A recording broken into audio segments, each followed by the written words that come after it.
जगभरात खळबळ उडवून देणाऱ्या जेफ्री एप्स्टीन सेक्स स्कॅन्डल प्रकरणातील सर्व गोपनीय रेकॉर्ड्स सार्वजनिक होण्यासाठी आता केवळ 2 दिवसांचा अवधी शिल्लक आहे। अमेरिकेच्या जस्टिस डिपार्टमेंटनं हे रेकॉर्ड खुले करण्यासाठी तयारी पूर्ण केली। यामुळे केवळ अमेरिकाच नाही तर जगभरातील राजकीय व्यापारी वर्तुळात दहशतीचं वातावरण आहे। अमेरिकेतील सर्वात मोठं आणि वादग्रस्त जेफ्री एप्स्टीन सेक्स स्कॅन्डल पुन्हा एकदा चर्चेत आलंय। अमेरिकन हाऊस ओव्हरसाइट कमिटीने एप्स्टीन संबंधित 23,000 पानांच्या नवीन फाईल आणि फोटो सार्वजनिक केल्यामुळे खळबळ उडाली।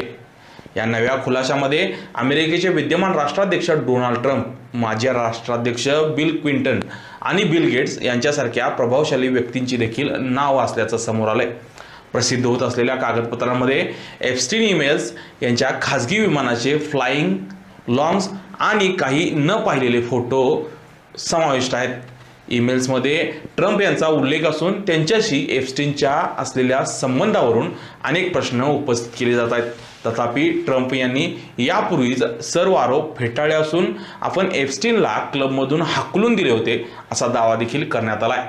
आता याचं भारत कनेक्शन काय आहे तर ब्रिटनचे माजी प्रिन्स अँड्र्यू, लॅरी समर्स आणि स्टीव्ह बॅनन यांची नावे या यादीत आहेत। या फाईल्समध्ये भारताचे केंद्रीय मंत्री हरदीप सिंह पुरी यांना 2014 मध्ये एप्स्टीनने एका कार्यक्रमाचं निमंत्रण दिल्याचा संदर्भ देखील आढळतो। मात्र भाजपने हे केवळ नाव असल्याचं म्हणत यात तथ्य नसल्याचंही स्पष्ट केले। सुब्रमण्यम स्वामींच्या दाव्याने खळबळ उडाली असून आतापर्यंत या प्रकरणात अधिकृतपणे कोणत्याही भारतीय व्यक्तीचं नाव समोर आलेलं नाही।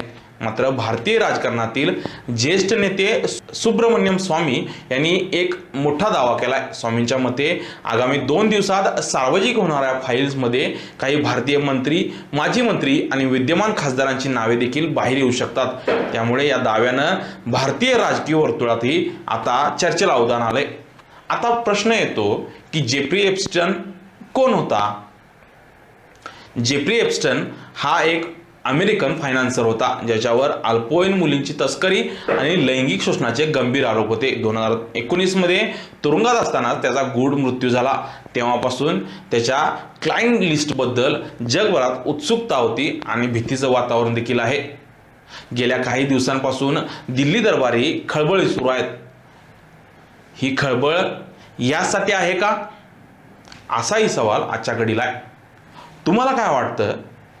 कोणत्या नेत्यांची नावं यात बाहेर येऊ शकतात? आम्हाला कमेंट करत नक्की सांगा। अशाच नवनवीन अपडेट्ससाठी डिजिटल कोल्हापूर चॅनेलला सबस्क्राईब करायला विसरू नका।